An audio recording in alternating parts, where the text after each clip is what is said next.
नमस्कार साथियों, नमस्कार बच्चों। स्वागत है आपका हमारे YouTube channel geography with Roshan sir पर। देखो बच्चों, आज हम एक महत्वपूर्ण शुरुआत करने जा रहे हैं। कक्षा 12 की जो हमारी पुस्तक है, हमारी पुस्तक भारत लोग एवं अर्थव्यवस्था जो पुस्तक है, आज हम उसकी शुरुआत करने जा रहे हैं। क्योंकि बहुत सी बच्चों के मैसेज आ रहे थे कि सर भारत लोग और अर्थव्यवस्था जो बुक है उसको लेकर के आइए पहले। तो आज हम इस वीडियो के माध्यम से शुरुआत करने जा रहे हैं भारत लोग और अर्थव्यवस्था पुस्तक की। बहुत ही आसान तरीके से हम समझने का प्रयास करेंगे और जो मैंने नोट्स बनाए हैं या जो नोट्स बना के मैं ला रहा हूँ, आपको उनको ध्यान से पढ़ना है और इन नोट्स को साथ के साथ में लिखते हुए चलना है, ताकि बहुत आसानी से हम समझ सकें और जो भी परीक्षा में हमारा प्रश्न आए, उस परीक्षा में जो प्रश्न आएगा उसको हम आसानी से सोल्व कर सकें। मैं आपको भरोसा दिलाता हूं, अगर आप जिस तरीके से मैं मेहनत करते जा रहा हूं, अगर आप भी मेरे साथ साथ में मेहनत करते जाएंगे तो हमारे इस पेपर के एक भी नंबर नहीं कटेगा। पूरे के पूरे नंबर इस पेपर के अंदर आ सकते हैं और आप ज्योग्राफी के अंदर बहुत ही अच्छा स्कोर कर सकते हो। यानी कि 90+ नंबर का टारगेट हम यहाँ लेकर के चलेंगे हमारे चैनल के ऊपर। तो जो भी विद्यार्थी हमारे से जुड़ते हैं, तो अगर वो हमारे चैनल को जो भी मटेरियल जो दिया जा रहा है उसको फॉलो करते हैं, तो निश्चित रूप से आप मानिए कि आपके 90+ नंबर आएंगे। और क्योंकि आपको भी उसके लिए मेहनत करनी पड़ेगी, केवल मेरे मेहनत करने से कुछ नहीं होता, आपको भी उसके साथ में बहुत मेहनत करनी पड़ेगी। और निश्चित तौर पे जब आप मेहनत करते हो तो उसका परिणाम निकल के अवश्य आता है। तो आप सबको मेहनत करनी है। मैं तो मेहनत कर ही रहा हूं, मेरे साथ साथ में आपको भी बहुत मेहनत करनी है। लेकिन जो भी आपने टारगेट बनाया है, उस टारगेट को आप जरूर प्राप्त करेंगे। तो आइए, वीडियो को लंबा ना खींचते हुए हम शुरुआत कर रहे हैं। हमारी जो बुक है भारत लोग और अर्थव्यवस्था, उससे संबंधित जो हमारा अध्याय 1 है, जनसंख्या, वितरण, घनत्व, वृद्धि और संगठन। यहाँ इस बुक के अंदर जो बात की गई है, ये भारत की जनगणना के बारे में बात की गई है। भारत की जनसंख्या, उसका वितरण कैसा है, घनत्व कैसा है, जनसंख्या की वृद्धि कैसी है, जनसंख्या का संगठन किस प्रकार का है। तो यहाँ पर हम बात करेंगे भारत की जनसंख्या, वितरण, घनत्व, वृद्धि और संगठन को लेकर के। आपकी एनसीईआरटी का जो अध्याय नंबर 1 है, वहां से हम शुरुआत कर रहे हैं। तो शुरुआत करते हैं हम। और सबसे पहले हम देखते हैं कि भारत के अंदर जो जनगणना है, वो जनगणना 2011 में लास्ट जो जनगणना हुई थी। तो भारत की जनगणना वर्ष 2011 में कुल जो जनसंख्या थी भारत की, वो कुल जनसंख्या 121 करोड़ थी। ये डाटा अपने को ध्यान रखना है। छोटा प्रश्न अगर पूछ लिया जाए हमसे कि 2011 की जनगणना के अनुसार भारत की कुल जनसंख्या कितनी थी, तो भारत की कुल जनसंख्या 121 करोड़ थी। ठीक है, तो भारत की जनगणना वर्ष 2011 में कितनी है भाई? 121 करोड़ थी। फिर दूसरी बात करें हम कि जब हमने मानव भूगोल के बारे में अध्ययन किया था, तो उसके अंदर हमने जब विश्व जनसंख्या के बारे में बात की थी, तो वहां विश्व में जनसंख्या के वितरण में हमने पढ़ा था कि विश्व में सर्वाधिक जनसंख्या वाला जो राज्य है, जो देश है विश्व में सर्वाधिक जनसंख्या वाला, वो चीन है। और दूसरे नंबर पे कौन सा देश आता है? हमारा भारत देश आता है। तो वो बातें हमने वहां भी सीखी थी। अब दोबारा से भी हम उसी बात को देख रहे हैं। भारत चीन के बाद विश्व में दूसरा सघनतम बसा हुआ देश है। कौन सी जनगणना के अनुसार? 2011 की जनगणना के अनुसार। विश्व में सर्वाधिक जनसंख्या वाले देश की अगर हम बात करें तो चीन है। दूसरे नंबर पे कौन सा है? भारत है। तीसरे नंबर की बात करें तो कौन सा है? संयुक्त राज्य अमेरिका है। इस प्रकार से मानव भूगोल में जनसंख्या का जो वितरण पढ़ा था हमने, वहां से आपको याद होगा कि वहां कौन कौन से। और आपको अगर याद है तो कमेंट बॉक्स में उन 10 देशों के नाम आपको लिखने हैं कि कौन कौन से देश हैं जहां सर्वाधिक जनसंख्या पाई जाती है। फिर हम देखते हैं कि भारत की जो जनसंख्या है अगर हम बात करें कि विश्व के स्तर पे बात करें तो उत्तरी अमेरिका महाद्वीप, दक्षिणी अमेरिका महाद्वीप और ऑस्ट्रेलिया महाद्वीप, इन तीनों महाद्वीपों की जनगणना जनसंख्या को मिला दें तो उससे भी ज्यादा हमारे देश की जनसंख्या है। तो भारत की जो जनसंख्या है उत्तरी अमेरिका, दक्षिणी अमेरिका व ऑस्ट्रेलिया महाद्वीप से भी अधिक जनसंख्या है। बात करें हम कि पूरे विश्व की कितनी प्रतिशत जनसंख्या हमारे भारत में निवास करती है, तो भारत में पूरे विश्व की 17.5% जनसंख्या पाई जाती है। कितनी जनसंख्या पाई जाती है?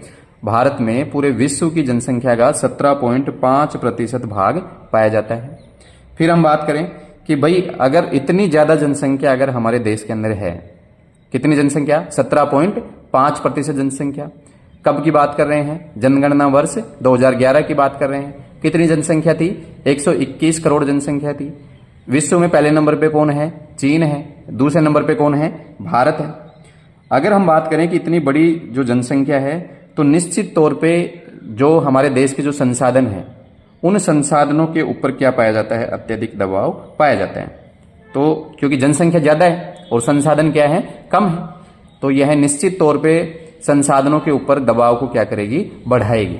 इसलिए संसाधनों पर अत्यधिक दबाव डालती है। कुछ अन्य फैक्ट क्या हैं? देखो, कुछ फैक्ट दे रखे हैं कि हमारे देश में जो जनगणना है वो कब कब करवाई जाती है, तो हमारे देश में जनगणना प्रति 10 वर्ष बाद होती है। कितने वर्ष बाद होती है? 10 वर्ष बाद होती है। तो आपसे छोटा प्रश्न ये भी पूछ सकता है कि देश के अंदर जनगणना कब करवाई जाती है, तो कितने सालों में करवाई जाती है? भाई प्रति 10 वर्ष बाद जो है जनगणना करवाई जाती है। अगर हम बात करें कि भारत में जनगणना की शुरुआत कब से हुई है, तो भारत में जो जनगणना की शुरुआत है वो सबसे पहले हुई है 1872 ईस्वी में, जब पहली जनगणना भारत के अंदर करवाई गई। तो भारत में पहली जनगणना कब करवाई गई थी भाई? 1872 ईस्वी में करवाई गई थी। एक अंग्रेज अधिकारी थे जिनका नाम क्या था? Lord Mayo. क्या नाम था भाई अंग्रेज अधिकारी का? Lord Mayo. लॉर्ड मेयो के समय सबसे पहले जनगणना 1872 में करवाई गई, लेकिन यह पूरे भारत में नहीं करवाई गई, इसलिए हम इस जनगणना को पूरा जनगणना नहीं मानते। तो संपूर्ण भारत में पहली जनगणना कब करवाई गई थी? संपूर्ण भारत में जो पहली जनगणना है वो करवाई गई है 1881 ईस्वी में। तो अगर आपसे प्रश्न पूछे कि भारत की पहली जनगणना कब करवाई गई, तो प्रश्न आंसर क्या आएगा हमारा? 1872 ईस्वी। किसके समय पे करवाई गई थी? लॉर्ड मेयो के समय पे करवाई गई थी। अगर पूछे कि संपूर्ण भारत में पहली जनगणना कब करवाई गई थी, तो 1881 ईस्वी। किसके समय पे? लॉर्ड रिपन के समय पे करवाई गई थी।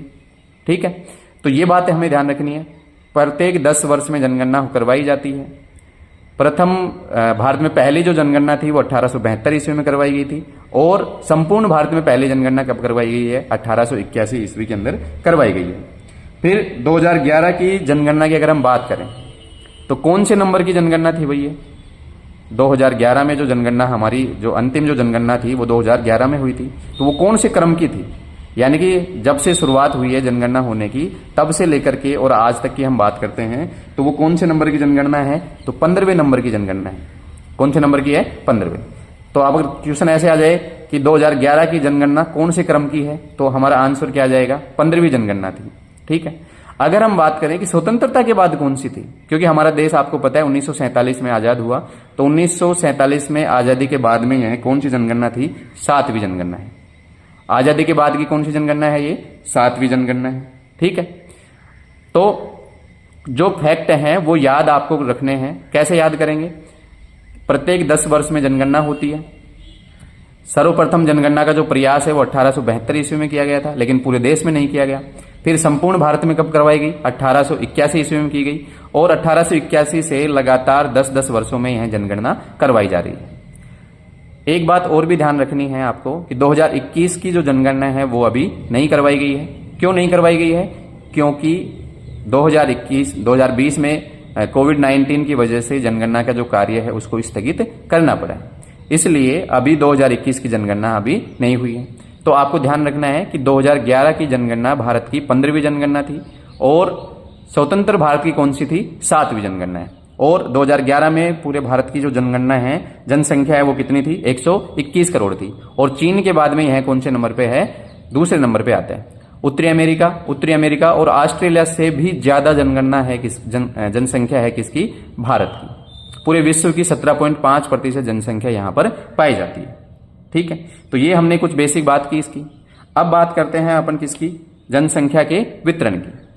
अगर हम बात करें कि भारत में जनसंख्या का वितरण कैसा है, तो आप देखेंगे कि भारत में या फिर विश्व की भी अगर हम बात करें तो जनसंख्या का जो स्थानीय जो वितरण होता है वो वितरण असमान पाया जाता है। ये भी बात ध्यान रखनी है। अगर छोटे प्रश्न में पूछ लिया जाए कि जनसंख्या का स्थानिक वितरण खालिस्तान होता है तो क्या आंसर आ जाएगा, वहां पर असमान होता है।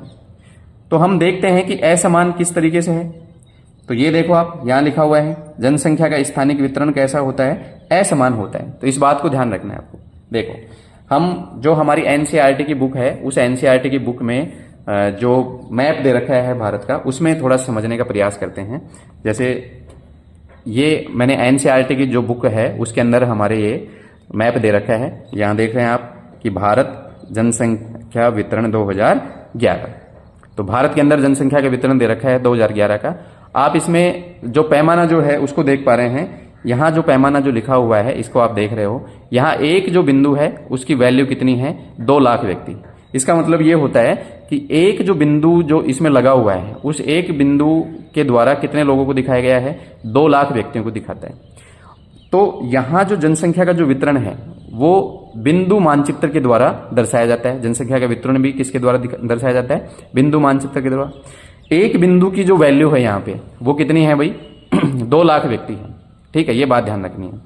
तो जहां जहां आपको देखो कि जहां जहां बिंदु ज्यादा नजर आएंगे इसका मतलब वहां पर जनसंख्या क्या होगी, ज्यादा होगी। और आप देख पा रहे हो कि ये वाला जो क्षेत्र है यानी कि यहां से पंजाब, हरियाणा, उत्तर प्रदेश, ये वाला जो हिस्सा है यहां पर आप देख रहे हो कि सबसे सघन बिंदु हमें दिखाई दे रहे हैं। इसका मतलब सबसे ज्यादा जो जनसंख्या है वो इन्हीं क्षेत्रों में पाई जाती है। फिर हम देखते हैं कि कुछ क्षेत्रों के अंदर बिंदु क्या है, कम है। जैसे जम्मू कश्मीर है, हिमाचल प्रदेश है, इधर अरुणाचल प्रदेश है। यहां पर देखो बिंदुओं की संख्या क्या है, कम है। इसका मतलब यहां पर जनसंख्या क्या पाई जाती है, कम पाई जाती है। फिर यहां हम देख रहे हैं तटीय जो भाग है, तटीय भागों के पास में देखो बिंदुओं की संख्या ज्यादा है। इसका मतलब यहां पर जनसंख्या क्या पाई जाती है, ज्यादा पाई जाती है।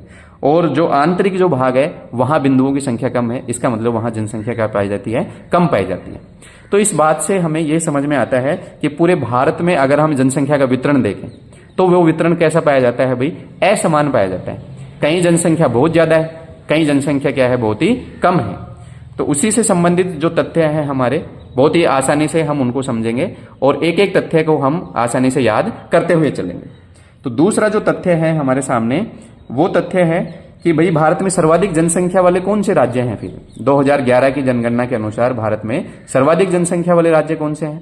तो यहां सर्वाधिक जनसंख्या वाले राज्य कौन सा है भाई, नाम याद रखना है अपने को, नाम याद करना है कि भारत में सर्वाधिक जनसंख्या वाले राज्य कौन से हैं। तो पहले नंबर पे कौन सा राज्य है, उत्तर प्रदेश। दूसरे नंबर पे कौन सा है, महाराष्ट्र। तीसरे नंबर पे है बिहार और चौथे नंबर पे कौन सा है, पश्चिमी बंगाल। तो 2011 की जनगणना के अनुसार सर्वाधिक जनसंख्या वाले राज्यों की बात करें तो पहले नंबर पे उत्तर प्रदेश, दूसरे नंबर पे महाराष्ट्र, तीसरे नंबर पे बिहार और चौथे नंबर पे कौन सा है, पश्चिमी बंगाल। फिर अगर हम बात करें कि ये तो सर्वाधिक जनसंख्या वाले हो गए, सर्वाधिक जनसंख्या वाले उत्तर प्रदेश हो गया, महाराष्ट्र हो गया, बिहार हो गया, पश्चिम बंगाल। पहले नंबर पे उत्तर प्रदेश। अगर हम बात करें कि सबसे कम जनसंख्या वाला राज्य कौन सा है तो सबसे कम जनसंख्या वाला राज्य कौन सा है भाई, सिक्किम, न्यूनतम जनसंख्या वाला। दूसरे नंबर पे कौन सा है, मिजोरम। तीसरे नंबर पे कौन सा है, अरुणाचल प्रदेश। चौथे नंबर पे कौन सा है, गोवा। तो कैसे याद करेंगे, सर्वाधिक जनसंख्या वाला राज्य उत्तर प्रदेश, सबसे कम जनसंख्या वाला राज्य सिक्किम। बताओ, सर्वाधिक जनसंख्या वाला राज्य उत्तर प्रदेश, सबसे कम जनसंख्या वाला राज्य सिक्किम। तो मेरे साथ साथ एक बार बोलेंगे, सर्वाधिक जनसंख्या वाले राज्य कौन से हैं, उत्तर प्रदेश, महाराष्ट्र, बिहार, पश्चिम बंगाल। सबसे कम जनसंख्या वाले राज्य सिक्किम, मिजोरम, अरुणाचल प्रदेश और गोवा। फिर जो हमारी बुक के अंदर एक परिशिष्ट दे रखा है, जब हम बुक को पीछे से देखते हैं तो वहां पर परिशिष्ट कै दे रखा है और उस परिशिष्ट कै से संबंधित कुछ जो प्रश्न हैं वो हमसे पूछे गए हैं। क्या प्रश्न दे रखे हैं भाई परिशिष्ट कै के, देखो वहां हमसे पूछा गया है कि भारत के राज्य और केंद्र शासित जो प्रदेश हैं उनको आकार और जनसंख्या की दृष्टि से व्यवस्थित करना है और कुछ प्रश्न बेसिक दे रखे हैं कि उनके जो उत्तर हैं वो हमें पता करने हैं। देखो क्या प्रश्न दे रखे हैं। पहला है विशाल आकार और विशाल जनसंख्या वाले राज्य और केंद्र शासित प्रदेश, यानी कि कौन से ऐसे राज्य हैं जिनका आकार क्या है, विशाल है, यानी कि बड़ा आकार है उनका, और वहां जनसंख्या भी क्या पाई जाती है, ज्यादा ही पाई जाती है। तो विशाल आकार है और विशाल ही उनकी क्या है, जनसंख्या है। और ऐसे राज्य भी, और दूसरा हमें केंद्र शासित प्रदेश भी, कि विशाल जनसंख्या वाले केंद्र शासित प्रदेश और विशाल आकार वाले केंद्र शासित प्रदेश कौन से हैं।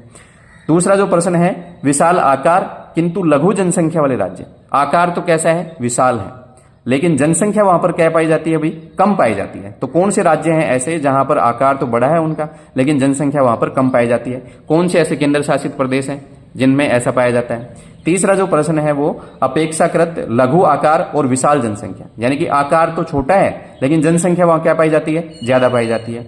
तो कौन से राज्य और केंद्र शासित प्रदेश हैं ऐसे। तो ये 3 प्रश्न वहां पर हमें दे रखे हैं।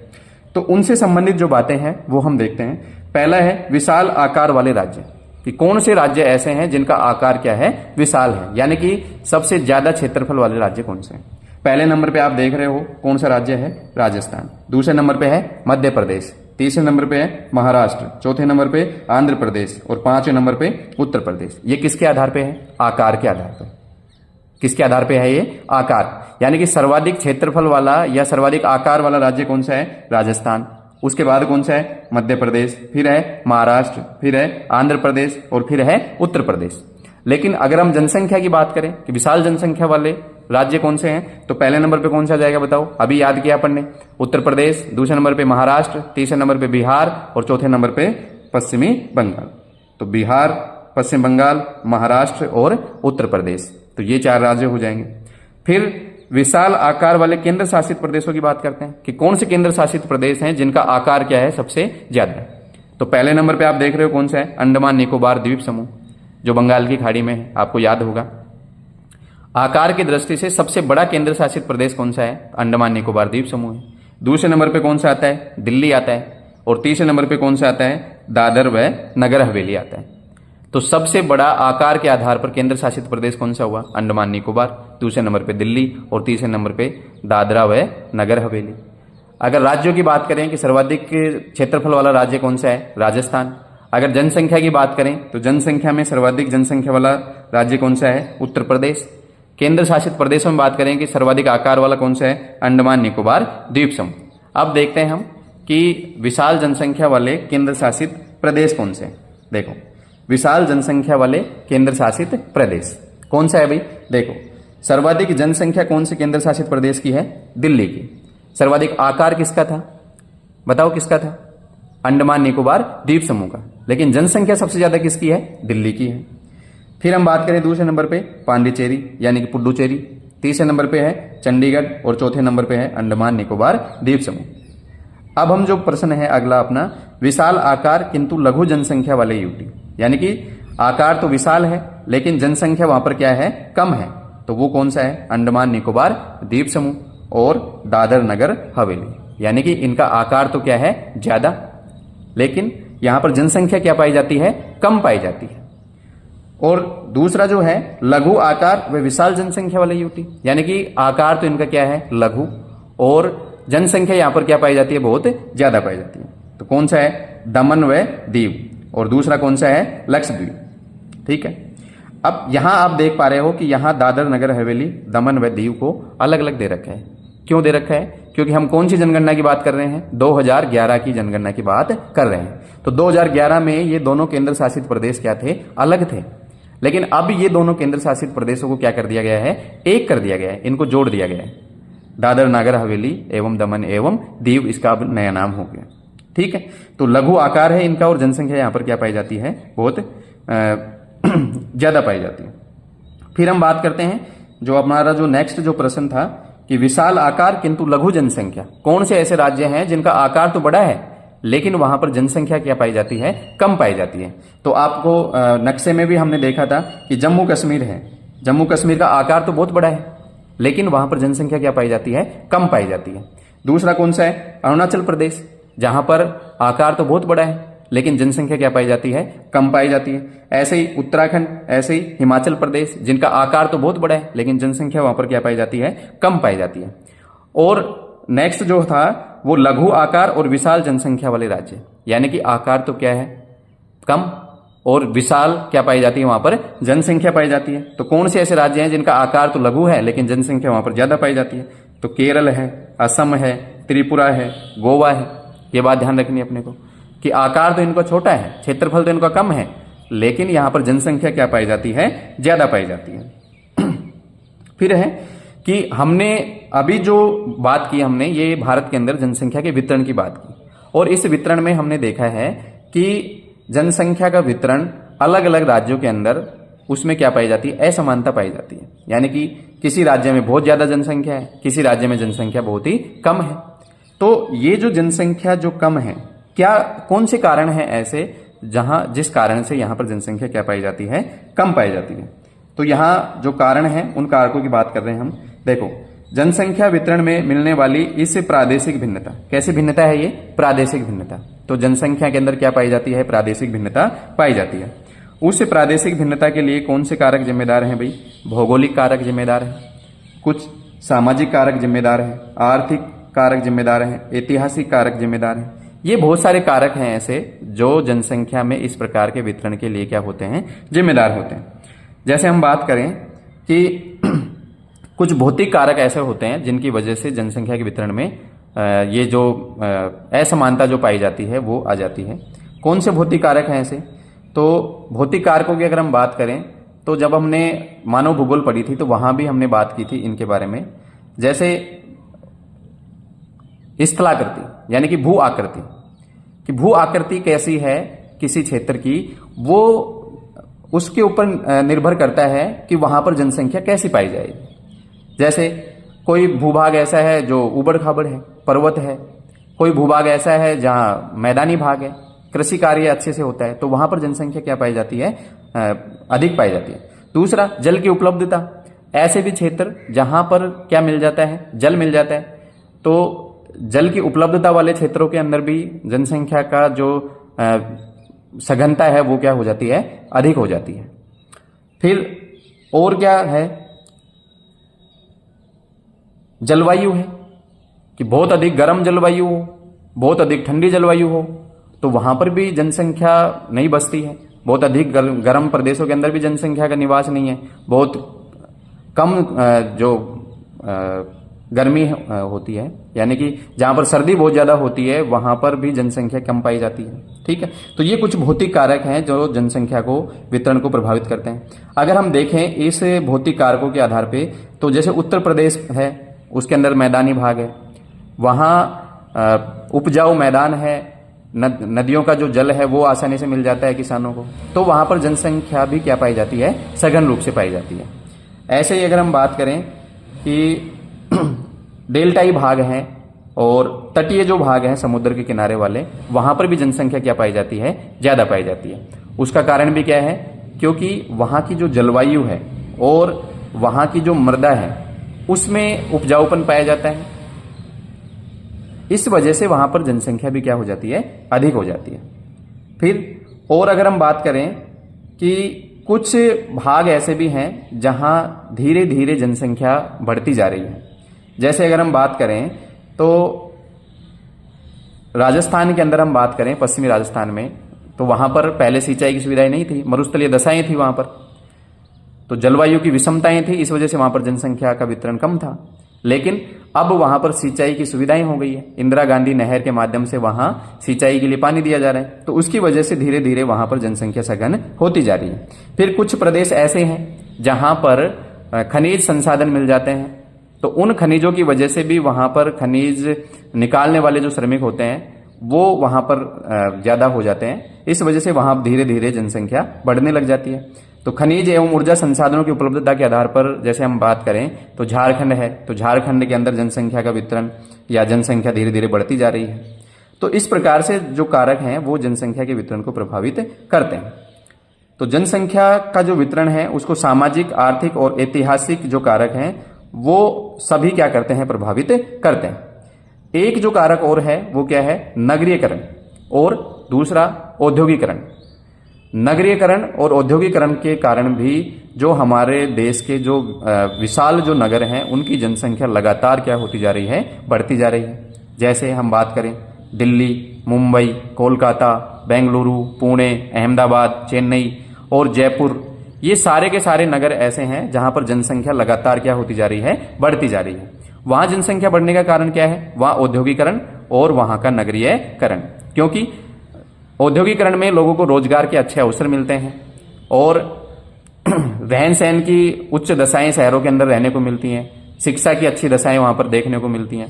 इस वजह से धीरे धीरे लोग ग्रामीण क्षेत्रों से, आसपास का जो ग्रामीण क्षेत्र है वहां से प्रवास करके लोग कहां पर पहुंच जाते हैं, शहरों में पहुंच जाते हैं, जिसकी वजह से इन शहरों के अंदर जनसंख्या लगातार बढ़ती जा रही है और यहां पर जनसंख्या का उच्च सांद्रण पाया जाता है। तो ये जो कारक थे ये हमारे जनसंख्या वितरण है उसको प्रभावित करते हैं। तो ऐसे ही जो और भी कारक हैं वो भी हमारी जनसंख्या के वितरण को प्रभावित करते हैं। ठीक है, अब इतना जो टॉपिक हमने पढ़ा है ये भारत में जनसंख्या के वितरण को लेकर के हमने बात की है। आपको अच्छे से समझ में आया होगा। आप इसके सबके नोट्स बना करके अपने पास में रख लें, बार बार उसको रिवीजन करें। बार बार जब आप रिवीजन करते हो तो वो चीजें आपको आसानी से याद हो जाती हैं। और अगर आपने एक बार पढ़ करके इसको छोड़ दिया तो फिर धीरे धीरे आप उसको भूलते जाते हैं। तो बार बार हफ्ते में, 10 दिन में, 15 दिन में एक बार जरूर उस जो भी हमने पढ़ा है उसका हमें रिवीजन करना चाहिए। तो इस वीडियो में हमने भारत में जनसंख्या का वितरण जो है उससे संबंधित बात की। अगले वीडियो में जो लेके आएंगे हम जनसंख्या का घनत्व, जनसंख्या की वृद्धि भारत में कैसी, जनसंख्या घनत्व कैसा है, तो उससे संबंधित जो बातें हैं हम अगले वीडियो में करेंगे। अगर आपको पढ़ाया हुआ कंटेंट अच्छा लग रहा है और समझ में आ रहा है तो जरूर वीडियो को लाइक करें, और अगर आप चैनल पर नए हैं तो हमारे चैनल को सब्सक्राइब करें और बेल आइकन को दबा लें ताकि जो आने वाले जो वीडियो हैं वो सारे वीडियो का नोटिफिकेशन आपको प्राप्त हो सके। आप अपने सुझाव भी मुझे दें कि और मुझे क्या सुधार करने की आवश्यकता है। तो आपकी जो सुझाव हैं वो भी आप बताएंगे मुझे, तो भी मैं कुछ और भी इसमें सुधार करने का प्रयास करूंगा। Thank you.